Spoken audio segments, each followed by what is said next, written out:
Everyone, my name is Nishchay and welcome back to the channel SSC brave study. कल हमने बात की थी हिस्ट्री ऑफ इंग्लिश के बारे में और मैंने आपको इंग्लिश के हिस्ट्री के बारे में बहुत सारी चीजें नई बताई। हो सकता है आप में से कुछ लोगों ने वो चीजें पहले पढ़ी हो, मगर बहुत से लोगों के लिए वो चीज नहीं थी। और मैंने कल आपको ये भी समझाया कि हमारी इंग्लिश किस तरह दो पार्ट्स में डिवाइडेड है, दो देशों की वजह से, एक ब्रिटिश इंग्लिश और एक American English.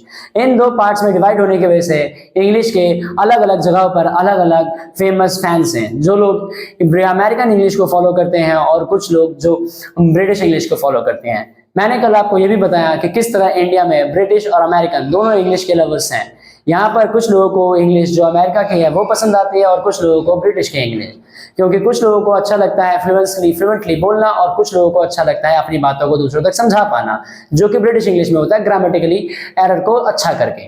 History of English के बाद आज का हमारा टॉपिक है हिस्ट्री ऑफ ग्रामर। आज मैं आपको बताऊंगा ग्रामर की हिस्ट्री के बारे में। हिस्ट्री ऑफ ग्रामर में कई सारे ऐसे रोचक तथ्य हैं जिनके बारे में आज हम बात करेंगे।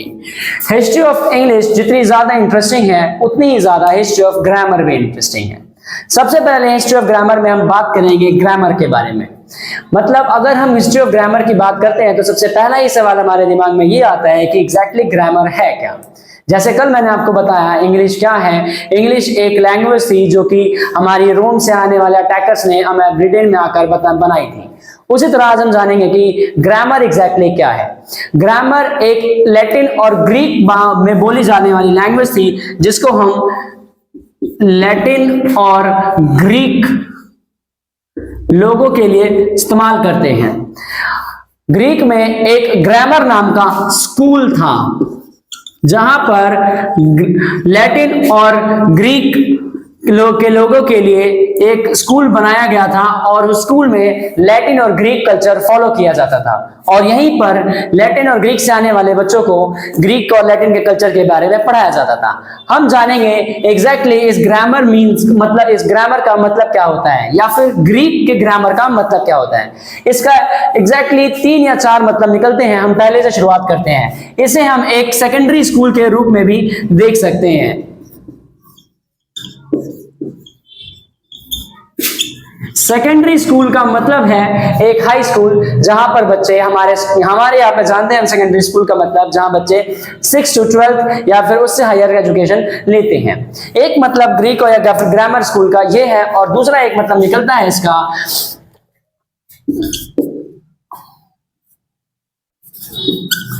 ब्रिटिश कॉलेज ऑफ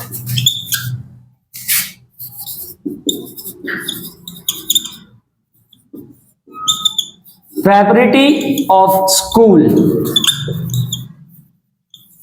एक ऐसा स्कूल जहां पर बच्चों को ब्रिटिश कॉलेजेस में एडमिशन लेने के लिए प्रिपेयर किया जाता था। अगर हम इसे देखें तो हम ये बता सकते हैं कि ब्रिटिश स्कूल एक ग्रामर स्कूल एक वो स्कूल था जहां पर ग्रीक या फिर लैटिन के बच्चों को ब्रिटिश कॉलेजेस में एडमिशन लेने के लिए प्रिपेयर किया जाता था, वहां के एंट्रेंस एग्जाम्स को क्रैक करने के लिए। इसके बाद इसका एक मीनिंग और निकल के आता है, जिसे हम एक एलिमेंट्री स्कूल के नाम से भी जानते हैं, जिसे हम बोल सकते हैं एन एलिमेंट्री स्कूल। अब हम एक बात ये भी करेंगे कि एलिमेंट्री स्कूल एग्जैक्टली होता क्या है। आई नो कि बहुत सारे लोगों को पता होगा कि एलिमेंट्री स्कूल का मतलब क्या होता है, मगर बहुत सारे मेरे दोस्त ऐसे भी हैं जिन्हें एलिमेंट्री स्कूल का मतलब नहीं पता, जो मैं आपको आज समझाऊंगा। एलिमेंट्री स्कूल वो स्कूल्स होते हैं जहां पर 6 से लेकर 15 साल के बच्चों को पढ़ाया जाता है। अगर मैं कहें तो एक प्राइमरी स्कूल की तरह ही एक एलिमेंट्री स्कूल भी होता है। इसी स्कूल और इन्हीं टॉपिक्स में हम आज बात करने वाले हैं। हमने अब जान लिया कि ग्रामर एग्जैक्टली है क्या। ग्रामर एक ग्रीक का स्कूल था जहां पर ग्रीक और लैटिन कल्चर फॉलो किया जाता था और वहां पर बच्चों को ग्रीक और लैटिन कल्चर के बारे में पढ़ाया जाता था।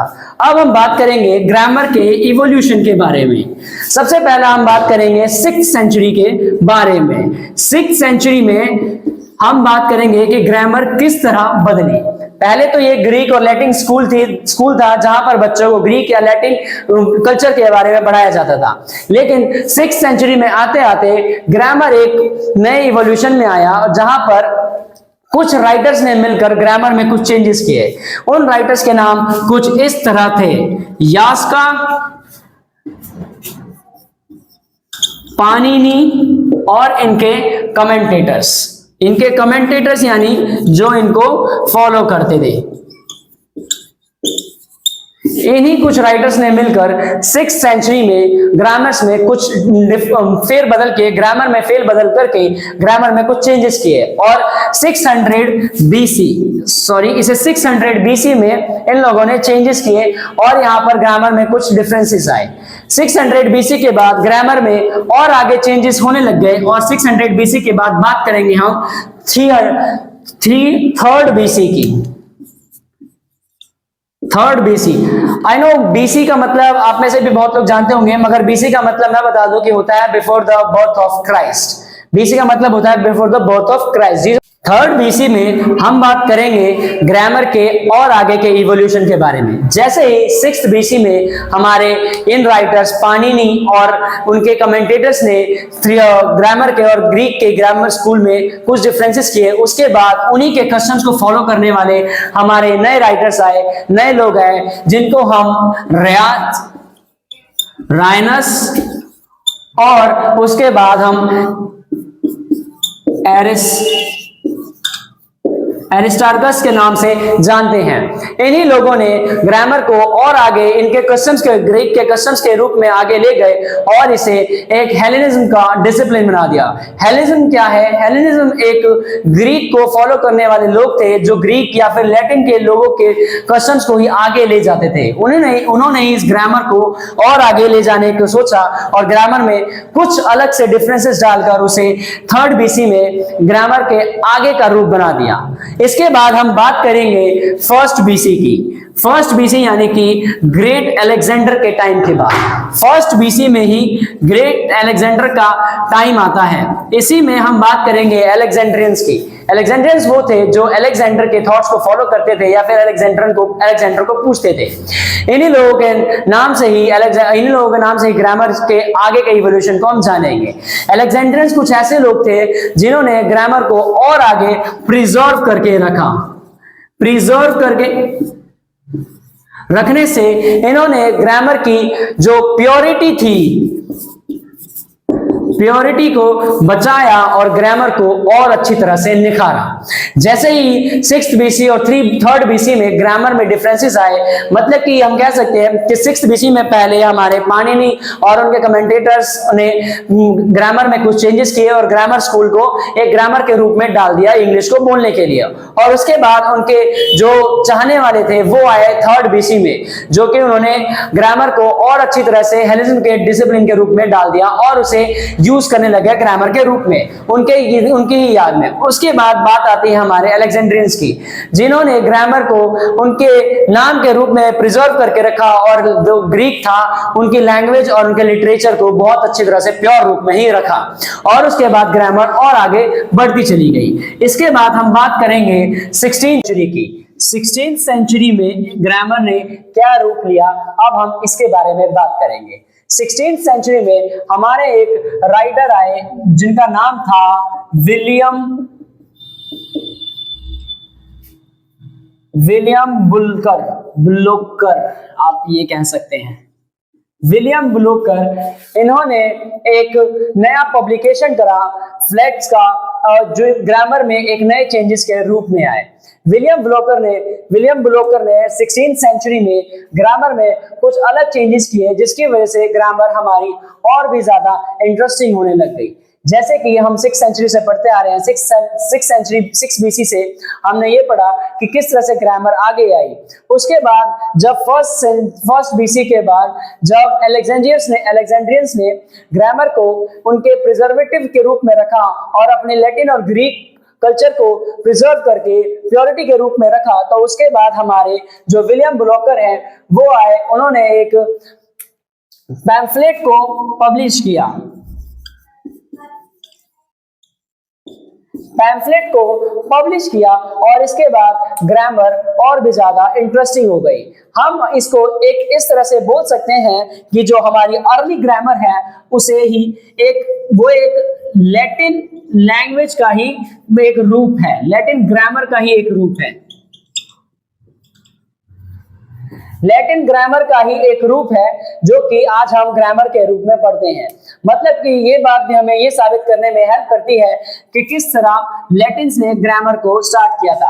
हमने स्टार्टिंग में ही पढ़ा था किस तरह लैटिन और ग्रीक लैंग्वेज ग्रीक कल्चर पढ़ाया जाता था ग्रामर स्कूल में, और यहाँ पर 16th सेंचुरी में भी विलियम ब्लोकर ने हमें यही बात बताई है कि जो हमारी अर्ली ग्रामर है वो एक लैटिन ग्रामर का ही एक हिस्सा है।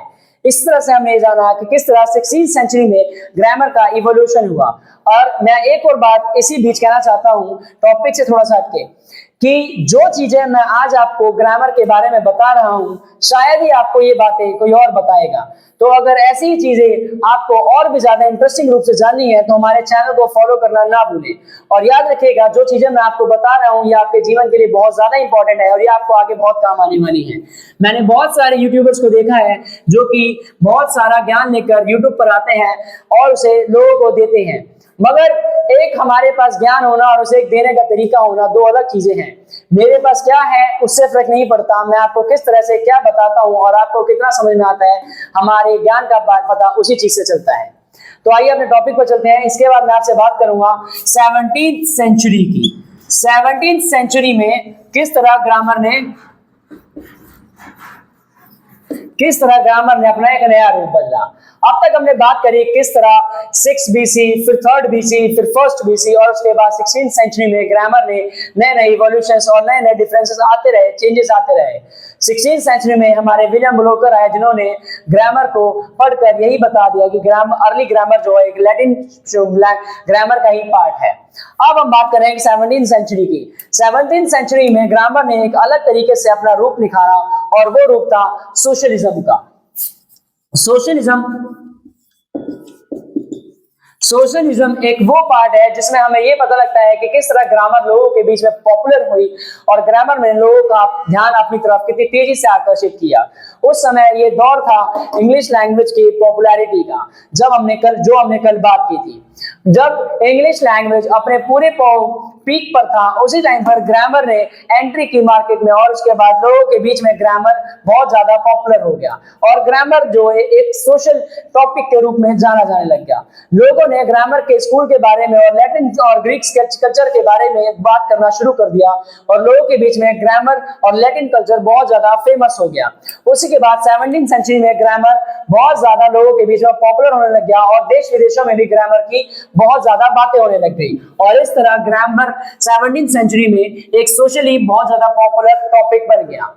अब इसके बाद बात करते हैं हम 18th सेंचुरी में किस तरह ग्रामर ने अपना एक अलग रूप निकाला। 17th सेंचुरी में किस तरह ग्रामर ने एक नया रूप निकाला उसके बारे में हम इसी टॉपिक में बात करेंगे। जब ये 17th सेंचुरी में ग्रामर सोशली बहुत ज्यादा पॉपुलर हो गई तो उसके बाद लोगों के बीच में अलग अलग बातें होने लग गई कि ग्रामर एग्जैक्टली लैटिन और ग्रीक कल्चर ही फॉलो करता है या फिर ग्रामर हमें इंग्लिश को समझने में भी हेल्प करता है। तो हम इसके बाद बात करने वाले 18th सेंचुरी में एक नए स्कॉलर की जिसका नाम था, हमारे जो स्कॉलर थे उनका नाम था रॉबर्ट लोथ। हम उनकी बात करेंगे। एक 18th सेंचुरी के स्कॉलर, हमारे 18th सेंचुरी के स्कॉलर रॉबर्ट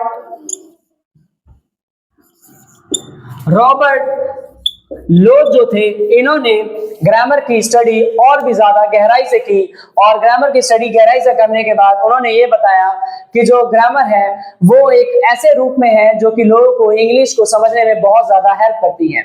वो 18th सेंचुरी एक ऐसा टाइम था जब लोगों के बीच में ग्रामर इतनी तेजी से पॉपुलर हो रहा था कि लोगों के मन में एक सवाल भी उठ रहा था, क्या ग्रामर उनके लिए अच्छी है? क्या ग्रामर इंग्लिश को एक दूसरे से मैसेजेस को कन्वे करने में हेल्प करती है? क्या ग्रामर से हम इंग्लिश को समझना हमारे लिए आसान हो जाएगा।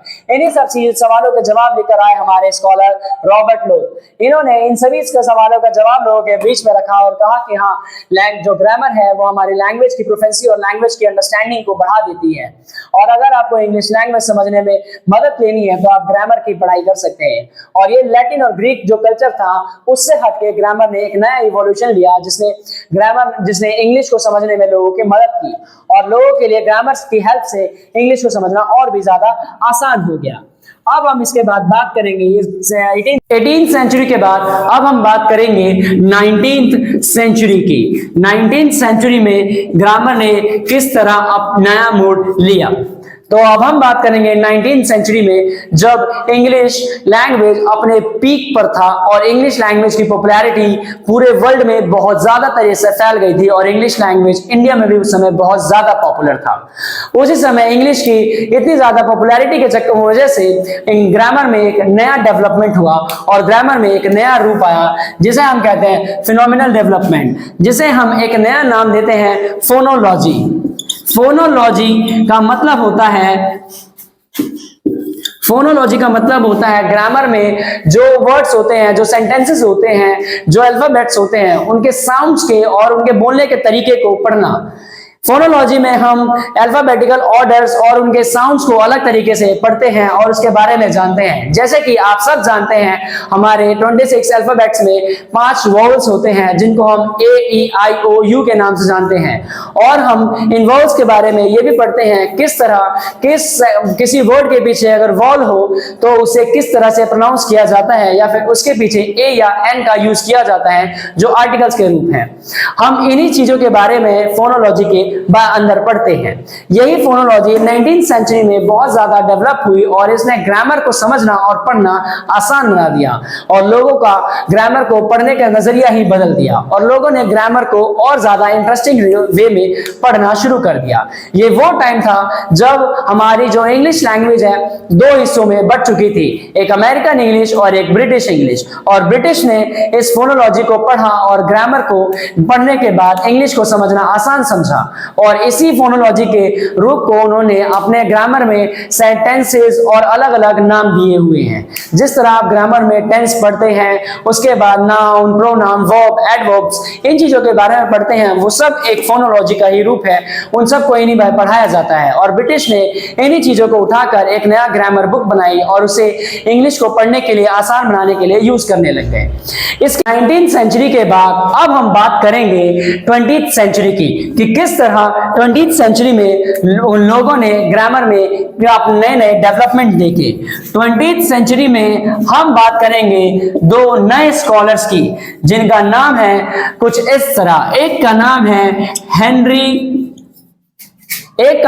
हेनरी स्वीट, और दूसरे का नाम आता है, हमारे नए दूसरे जो स्कॉलर हैं उनका नाम हम जानते हैं ओटो जैसपर्सन के नाम से। हम इनका नाम जानते हैं ओटो जैसपर्सन के नाम से। इन 2 नए स्कॉलर्स ने ग्रामर में 20th सेंचुरी में एक नया इवोल्यूशन किया और ग्रामर को एक नया मॉडर्न रूप दिया, जिसे हम आज की ग्रामर के रूप में जानते हैं। और इन्हीं लोगों के ग्रामर के कुछ चेंजेस की वजह से आज ग्रामर हमारे लिए इतनी ज्यादा इजी और अंडरस्टैंडेबल हो गई, और आज ग्रामर में लैटिन या ग्रीक जैसे वर्ड्स नहीं है, बल्कि उनको चेंज करके इंग्लिश के वर्ड्स बना दिए गए हैं, और ग्रामर को पढ़ना हमारे लिए आसान हो गया है। इन्हीं 2 लास्ट स्कॉलर्स ने मिलकर ग्रामर के चेंजेस को हमारे लिए आसान किया, और ग्रामर जो आज हम पढ़ते हैं वो इसी लैटिन या ग्रीक वर्ड्स के स्कूल्स के बनाई गई एक लैंग्वेज है जो ग्रामर में यूज की जाती है। तो आज हमने पढ़ा कि किस तरह ग्रामर का इवोल्यूशन हुआ, और एग्जैक्टली ग्रामर स्टार्टिंग में क्या था। हमने पढ़ा कि ग्रामर स्टार्टिंग में एक लैटिन और ग्रीक स्कूल था, जहां पर बच्चों को लैटिन और ग्रीक लैंग्वेजेस और कल्चर के बारे में पढ़ाया जाता था। आज मैंने आपको हिस्ट्री ऑफ ग्रामर के बारे में बताया है। मैं होप करता हूं कि आपको ये इंफॉर्मेशन बहुत ज्यादा यूजफुल होगी, और आप ऐसे इंफॉर्मेशन और ज्यादा पाने के लिए हमारे चैनल के साथ जुड़े रह सकते हैं, और बेल आइकन को प्रेस कर सकते हैं, जिससे आपको इन सभी नॉलेज भरी चीजों की नोटिफिकेशन सबसे तेज मिलती रहे। Thank you so much. बस।